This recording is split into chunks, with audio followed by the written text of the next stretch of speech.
What's up, guys? It's Richard. I'm here for a review of WrestleMania 29.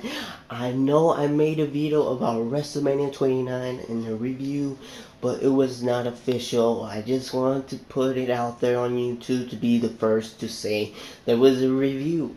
That I made a review of WrestleMania 29, and that was like a day before WrestleMania 29. But get this, 98% of that, or 90% of what I said came true at WrestleMania 29 when I actually watched the pay-per-view on television. I actually ordered it. I mostly don't really order pay-per-views. I usually, find a way to watching them somewhere else besides television.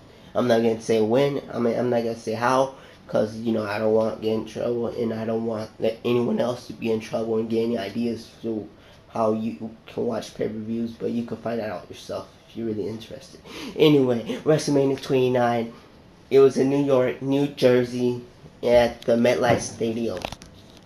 It was pretty awesome. It was pretty awesome. I like the what you call it, the stadium. I like the they had the bridge. They had the Empire State Building. He had Liberty, Statue of Liberty. It was pretty exciting. I've always wanted to see a WrestleMania at New York. I think they did it once. Oh no, they've always done it at New York. But this was special because this they shared the WrestleMania with New York and New Jersey, which never been done before in two countries. At the stadium, MetLife Stadium, never ever happened at at WrestleMania. And doing this was just awesome. The crowd was awesome, and the matches. I'm gonna get down to it. What I thought of all 8 or 9 matches at WrestleMania. First, we had the pre-show. All right. This was the pre-show. I understood that it's like whatever. Just throw it out. Just get people excited for the hype of WrestleMania. We had the Miz versus Wade Barrett. It was all right. I liked it. I liked the counters. I liked everything they did. Miz is one of my favorites. I love his catchphrase. He's good on the mic. He can do anything. So him winning the belt was no surprise to me, but the surprise to me was that they're gonna have this match, because originally they had a feud, but they weren't going nowhere. They would have a feud, then take off and fight some other wrestlers, and they'll never continue the feud. And then they start continuing the feud, I guess, one week before WrestleMania, and that's how they started this feud and this match, because the Miz beat Wade Barrett on a 1-on-1 no titles match. So, and this, I guess, qualified him for this match. And this match, it was good, real good. All right, moving on to one of the matches that came out after the pre-show, officially for the pay-per-view. We had The Shield versus Big Show, Randy Orton, and Sheamus. And this match was not very impressive. Don't get me wrong. I watched it, the whole thing, and the Shield were very impressive. But I was not impressed with, the Big Show, Randy Orton, and Sheamus. Like, what kind of tag team is that? They good win single matches, but tag team, that's like, it's like trying to make us, shove things down our throat, which we didn't like. And just them working as a team, it just sucked, because you see the Shield, how they working as a tag team, tagging in, doing tag team kicks, flying headbutts, and all this shit.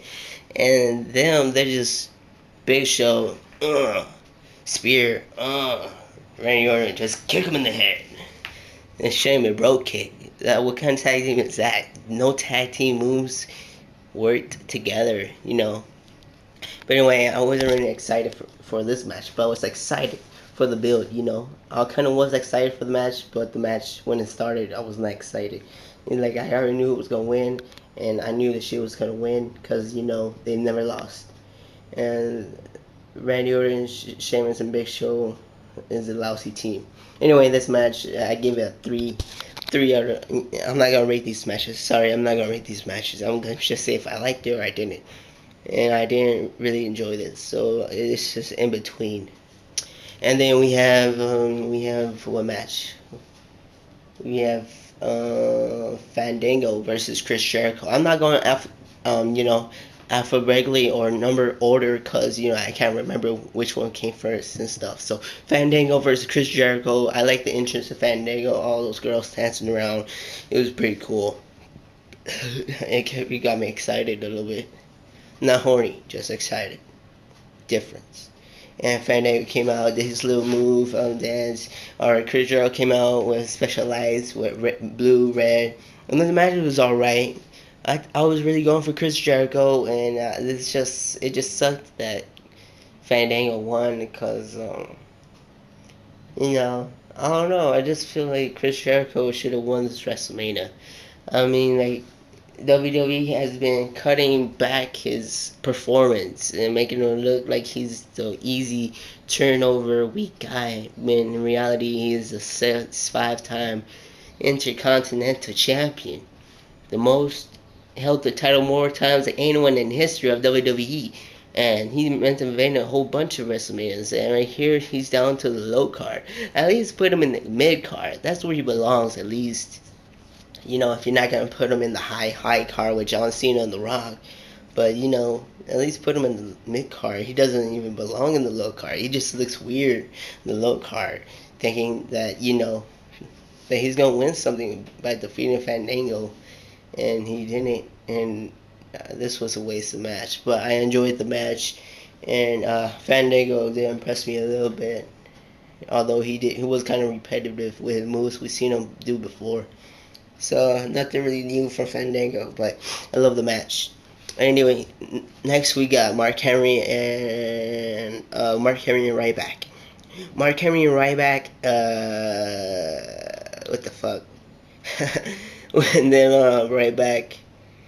It reminded me of Brock Lesnar and Brock Lesnar and Goldberg from the WrestleMania match. Yeah, WrestleMania 17 or something. I can't remember the number. I just know it's before 20.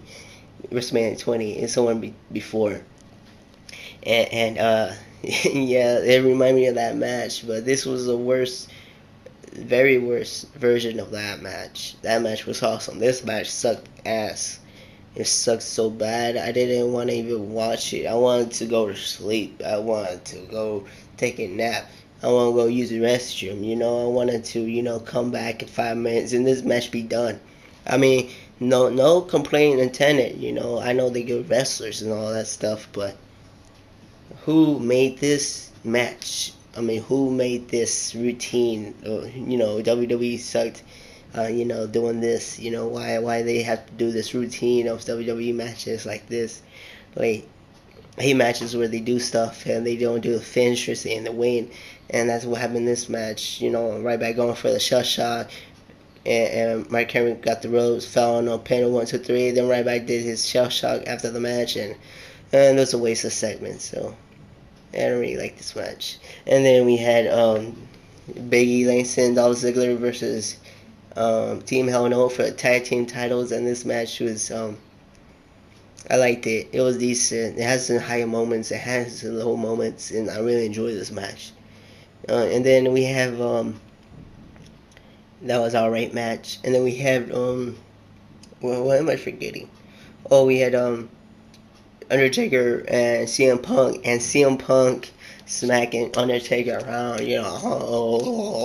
Undertaker was like a rag doll. Well, in reality, Undertaker is no rag doll, but he's an old man. What do you expect him to be still in his prime? The more WrestleManias pass by, the slower Undertaker's gonna be. Soon he's gonna be in a wheelchair. Undertaker doing the choke slam. Oh, there you go, CM Punk. Choke slam from hell, and he's still standing in his wheelchair. Undertaker, when are you gonna retire? That's what I want to know. Not that I don't want you to retire, but I'm just, afraid that you'll be like Ric Flair one day, pretending he could be a good wrestler, and in reality, he don't even main event. So, yeah, I don't know. This match was awesome. I like the reverses. I like CM Punk charisma. Even though I don't like CM Punk that much, I liked his charisma. I like Undertaker giving him the evil eye like this. Giving him the evil eye, doing the choke slam, even finishing with all his finishers. And Undertaker could not defeat him until the end, where Undertaker did the most impressive tombstone I've ever seen though. Like Undertaker, he did like a big tombstone, bam, dropped him. CM Punk's like, oh, I'm dead. He's dead. And Heyman's like, oh, what the hell? And then Undertaker ended him. I mean, yeah, and so Undertaker is 21-0. So he went from 20 to 21. So now he's undefeated still. And from here, I don't know where Undertaker's gonna go. Probably another year at WrestleMania. But I hope he faces John Cena next year, or someone big like The Rock. That'll be a good match, right? Or bring back Hulk Hogan. Let's see Hulk Hogan and Undertaker at WrestleMania. I would love to see that match. So CM Punk, I don't know. After this last Monday, I guess he's gonna leave the company or something. It seems like it, cause he got nothing left to do. And where do you go from losing to the Undertaker, facing the Undertaker at WrestleMania? Where do you go from that? Who's bigger than the Undertaker now in WWE? What can CM Punk do now? Is he gonna go back for the title? Is CM Punk gonna face Undertaker next year again? Is CM Punk gonna leave WWE? Is he gonna turn a new leaf? Is he gonna do a heel turn? Heel turn. Heel turn. You gonna do a heel turn? I don't know. I wish I knew, but I don't. And then that match was a 5-star match. I give it all. Alright. And then we have Brock Lesnar versus Triple H. And this match was brutal. A more better match than the SummerSlam match he had. And Brock Lesnar, he owned Triple H in this match. He was doing everything. Brock Lesnar like, ugh. Brock Lesnar was doing MMA shit in the beginning, which I wasn't really feeling, because I was like, what the hell is this? I thought we were watching a wrestling match. That's what I was thinking in my brain. I don't really say that to people. When I'm sitting down watching something, it's like, what the hell is this? I thought I'm watching wrestling. This ain't no MMA. And then, it seemed like Triple H would try to do some things that Brock Lesnar tried to do, like some MMA punches and stuff, try to win over the crowd, I guess. And that didn't work. And then he got his ass kicked more, Brock Lesnar, Triple H. And then Brock Lesnar, the Anaconda devices, and Triple H got out of them, and then they used chairs and all this nonsense, and it was amazing. I loved it. I loved the blood. I like how Triple H did the pedigree on Brock Lesnar, on the steel steps, and he won the match like that. Also, I wish Triple H would retire, not because I want him to, but because, well, he's not wrestling no more. Even when he wasn't getting threatened to be wrestling, he moved to executive career, and he's not wrestling that much no more. So it was a good match anyway. And then we have Alberto Del Rio versus Jack Swagger. And this match, awesome. I love this match. I like the reversals. I like Alberto's, moves. I like his kicks. I like his finishers. Armbar. Jack Swagger the same as well. Impressive match. So I love this one too. Not much to say, but it was an awesome match. And then we have the second of my favorite match of the night. The Rock versus John Cena. It was amazing. It was so freaking good. Except for the part at the end, they were doing too many finishes. The Rock did like 700 rock bottoms and people's elbows, and John Cena did people's elbows and rock bottoms, and oh my god, they're exaggerating it. And I'm right there sitting on the couch. Oh, he kicked out! No, don't do it! No, 1, 2, yeah! And then, oh man, that was a good match to watch, sitting on the couch. Anyway, this WrestleMania, I give it a 4. 4 out of 5 stars. One of my favorite WrestleManias. I might remember this WrestleMania. The only thing I don't have a top. Oh yeah, I forgot. John Cena won the match, and he's the new WWE champion, which I don't really like. Cause he's gonna go back to the old. To the old Cena, the Superman Cena. I want the Thugonomics Cena. I want a heel turn, but we didn't get that. We got Rock and John Cena celebrating the match and the outcome. So, and the Rock injured his leg, so he's gonna be out for a month or two, and he's gonna get a rematch soon. So, yeah, and yeah, 4 out of 5 WrestleMania. I really love this match. I really love this, this pay per view. The only thing that would have been better if Dolph Ziggler cashed in the title on the WWE champion of that match, and to me, he would have sold the show. He would have been officially the show off. I would have called him the show off. He would have got everyone respect. But he already cashed it in on the World Heavyweight Champion the next day, which we're all gonna forget that. In the year we're gonna forget that. He should have did that WrestleMania, but I don't know. I guess he wasn't feeling alright. He got injured and stuff. I don't know. Anyway, thanks for watching. Rate, comment, and subscribe, and tell me, what was your favorite WrestleMania 29 moments. So, thanks. Peace.